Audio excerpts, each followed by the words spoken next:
Chairperson sir, ये मैं पिछले भाषण में भी मैं बता चुकी हूँ। महाराष्ट्र में जो हर 100 रुपया टैक्स कलेक्ट होता है, महाराष्ट्र को जो वापस मिलता है करीब करीब सिर्फ 7 रुपये मिलता है। हमें इस बात का दुख नहीं है कि हमें सिर्फ 7 रुपये मिल रहे हैं वापस, जो 100 रुपये हम भेज रहे हैं हमें 7 रुपये मिल रहे हैं। हमें खुशी इस बात की होती है कि महाराष्ट्र का एक बहुत इंपॉर्टेंट जो टैक्स कलेक्शन रेवेन्यू है, बाकी सारे राज्यों में भी विकास को लेकर प्रतिबद्ध हैं हम सब।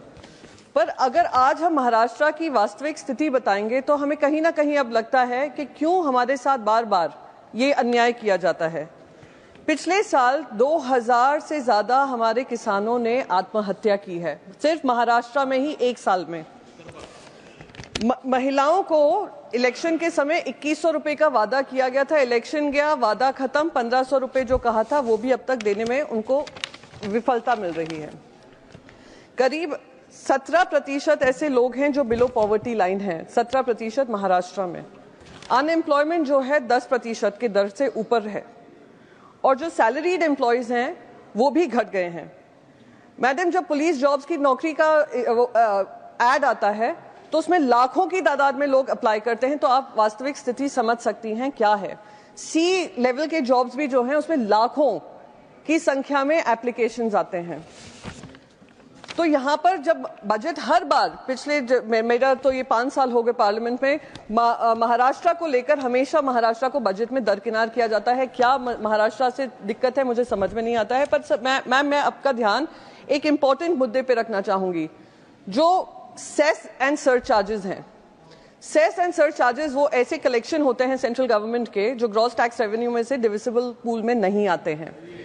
2010-11 में वो करीब कलेक्शन जो होता था 49,628 करोड़ था, वो 22-23 में 2.25 लाख करोड़ हो गया है, और वो हमारे डिविजिबल पूल में नहीं है। तो वो सिर्फ केंद्र सरकार ही उसको संभालती है और केंद्र सरकार खर्चा करती है।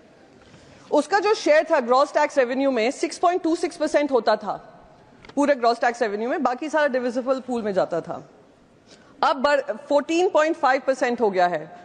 2020-21 में तो 20% तक भी चला गया था, इतना उनका टैक्स कलेक्शन होता है।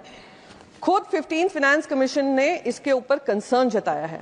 उन्होंने कहा है कि स्टेट्स को जो पैसा आता है उनके पास कम होता है, और उस वजह से ये जो सेस और सरचार्जेस बढ़ते जा रहे हैं उनका हिस्सा नहीं मिलता है। इस पे कंसर्न जताया है। सीएजी की रिपोर्ट ने मिस यूटिलाइजेशन भी कहा है सेस और सरचार्जेस को लेकर, कि मिस यूटिलाइजेशन होता है तो उसमें ट्रांसपेरेंसी नहीं है।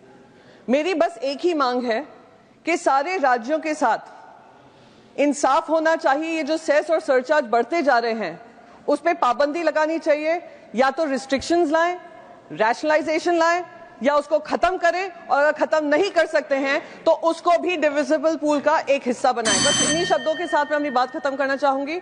जय हिंद, जय महाराष्ट्र। माननीय सदस्य श्री KR सुरेश रेड्डी, आपका टाइम 5 मिनट है। धन्यवाद मैम।